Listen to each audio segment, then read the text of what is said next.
Hello po mga kababayan, si Dante Maravillas. Si Congressmio Kiko Barsaga sinampa ng kasong cyber libel ni businessman Enrique Rason. 100 million po na moral damages ang hinihingi ni Rason at 10 million pesos exemplary damages. Bati 110 million po. Malamang maubos ang property din eh. Maubos din yung property mga kababayan ni Kiko Barsaga na ipinundar ng kanyang tatay. O diba? Yan kasi ang motto nila, I want problem. Parang si Leandro Libeste mga kababayan, nasabi natin kanina, sinampal ng fine 24 billion dahil hindi natupad yung kanyang pangako na mag-fulfill ng kanilang ng kanyang commitments po sa renewable service contracts. 24 billion, malamang mabankrupt. Ito naman po mga kababayan, si Congressmio, 110 million moral and exemplary damages yung hinihingi po ng negosyanteng big time na si Enrique Rason. Yan kasi wala nang ginawa manggulo at magmiyaw-miyaw. Tingnan natin mga kababayan kung sa hearing tatanggapin ng judge yung pagmiyaw-miyaw niya. Di ba? Mga kababayan, baka mapadali yung pagpadala sa kanya sa mental.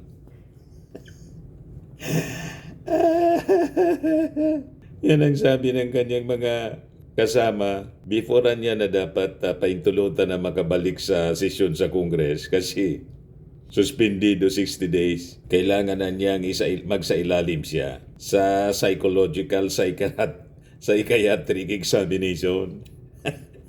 Kung fit nga ba siya na manilbihan bilang member ng House, bilang isang congressman po. But anyway, ibigay ko sa inyo muna yung kwento mga kababayan. Napikon siya, Nagkakapikon man talaga po. Itong pinagagawa ni Congressmio. Napikon masyado si Enrique Rason mga kababayan. Sumugod papuntang Makati Prosecutor's Office para sampaan ng kaso po, cyber libel. Itong si Congressmio Kiko Barsaga.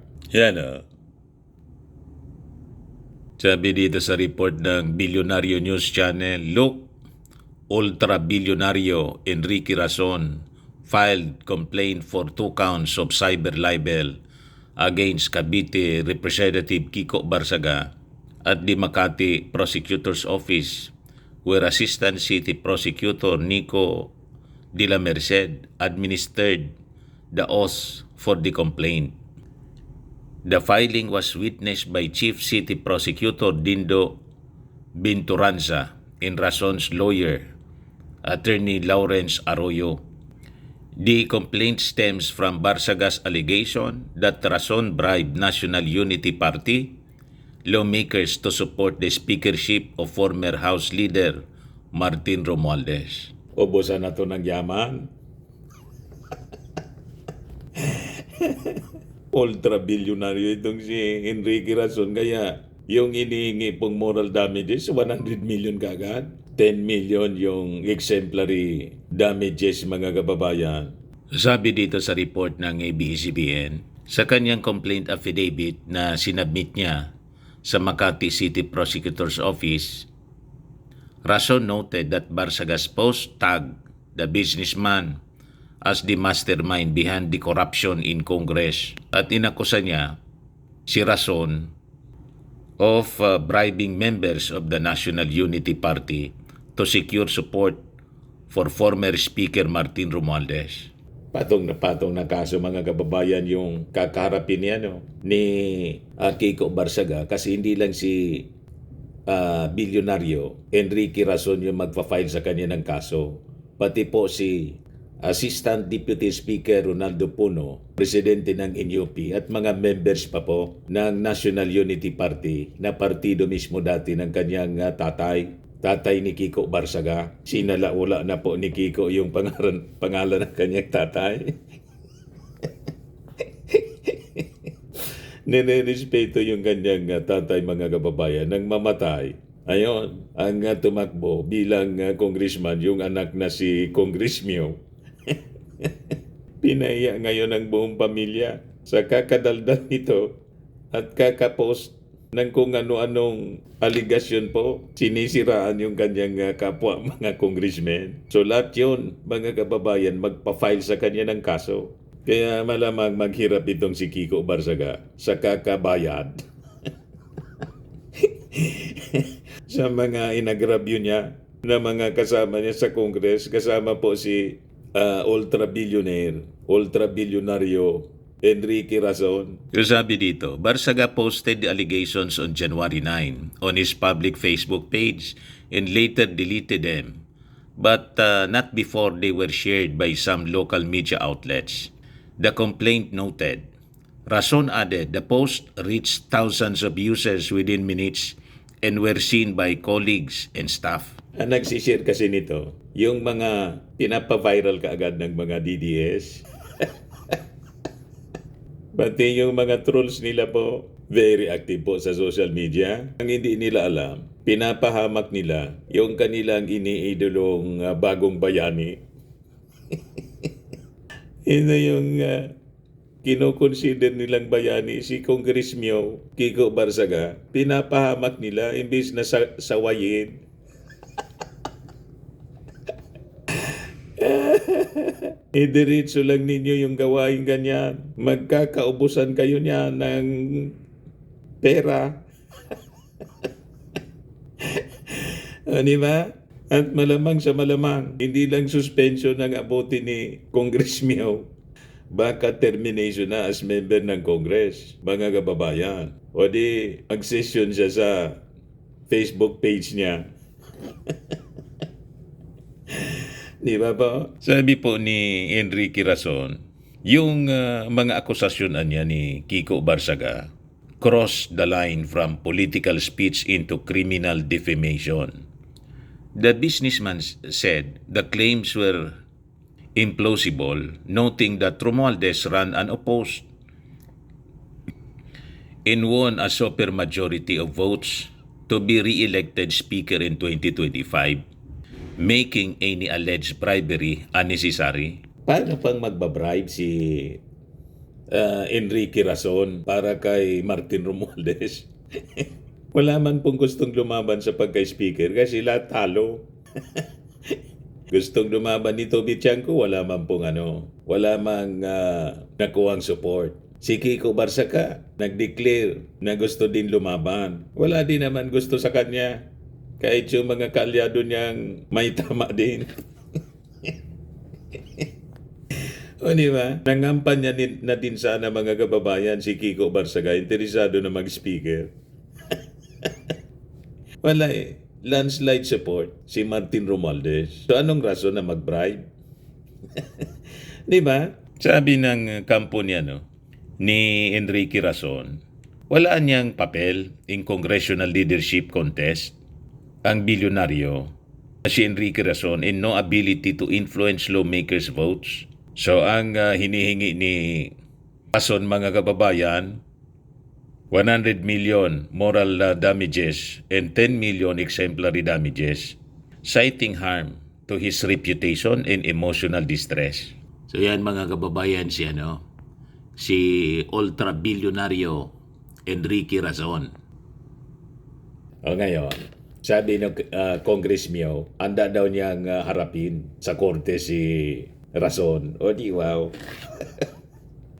Maganda yan. Yan sabi rito sa report ng News 5. I will face Enrique Razon in court.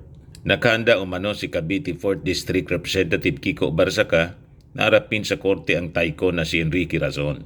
Sabi ni Kiko Barsaga, may mga ebidensya niya ako laban sa kanila. Adi, very good.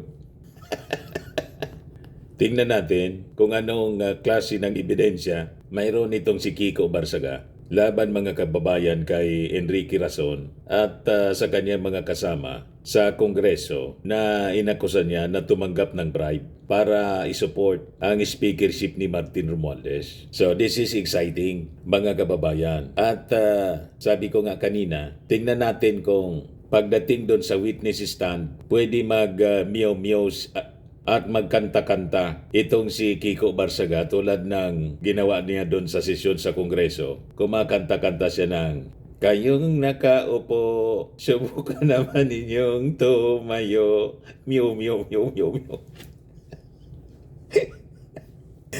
Pinatigil niya, pinatigil ni Congresswoman Garin kasi nagre-recording po kumakanta-kanta. Para pong ito yung dapat pinagdududahan na bangag. Hindi yung ating Pangulong Bongbong Marcos ang may manifestasyon.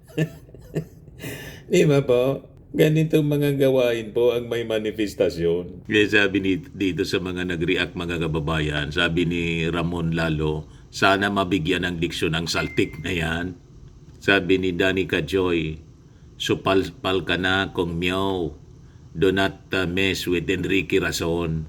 Sabi ni Raymond Lira, when two worlds collides. Sabi ni Dong Austria Lasso, very good. Now, kick out Barsaga is given the chance to talk everything about his allegations in the proper forum, not in social media. Tama po, doon siya mag-mew-mew sa harap ng judge. Tingnan natin kung ano ang gagawin niya doon. Kung hayaan siya ng judge, mga kababayan, na magkanta-kanta ng mew-mew, baka doon na siya i-recommend na magpa-check up talaga. Sabi ni Zeus Gabriel Bitki, lahat may limitasyon, nasobrahan niya sa freedom of speech niya, nasobrahan siya. Sabi ni Darwin, exciting ito, masubaybayan nga. Sabi ni Alan Tarok, meow-meow na lang, isasagot ni Barsaga. Sabi ni Manny, iyak ka ngayon, Kiko Barsaga. Sabi ni Renz Bagyo, mas exciting to kaysa maglaro ng computer sa bahay. Sabi ni Gian Paulo Tabanan, maubos ang pera ng dasma, kakabayad sa abogado niyan. Kaya tuwang-tuwa yung mga abogado pag may problemang ganito. Ubusan nito ng pera, mga kababayan. Malamang, pagkatapos nitong kaso, bankrupt na siya, no? Tulad ni Libiste. Ilan ba yung yung sali ni Kiko Barsaga? Maubos yata yung Hindi man siguro siya mag 100 million. Di ba? Yung sali, maubos yung pinundar ng ganyang tatay. Sabi ni Dors Lastimosa, nananahimik yung tao, dinamay mo. Dinamay mo pa. Tama lang yung ginawa mo, sir. Gatungan pa natin, mga kababayan. Sabi ni Jefferson Quezon, ubusan ang sobra sa yaman. Sabi ni Miking, go, bilyonaryo, binangga mo pusa. Sabi ni Marie Angeline, Unay Calano, turuan ng leksyon. Sabi ni Tampolano, ano na mga didilis, tulungan niyo naman ang bagong idol niyo. Ang itutulong niyan, manggatong. Meron, wala man yan may bibigay na contribution. Pag naghirap na si Kiko Barsaga, bahala siya sa buhay niya. Bahala ka niya. Yan kasi ang motto niya, I want problem. Iba po? Sabi po mga kababayan ni King Solomon, ang pinakang wise na tao sa mundo. Death and life are in the power of the tongue, and those who love it will eat its fruits. Kaya yun na yung kinakain na bunga ni Kiko Barsaga, yung kanyang mga masasamang binitawang salita sa kanyang kapwa. Di ba, mga kababayan? Ituloy-tuloy mo lang yan para makuha mo yung hanap mo. Di ba po? Ayan man lang po mga kababayan yung ating short video. Ako po si Dante Maravillas. Bye-bye po. God bless.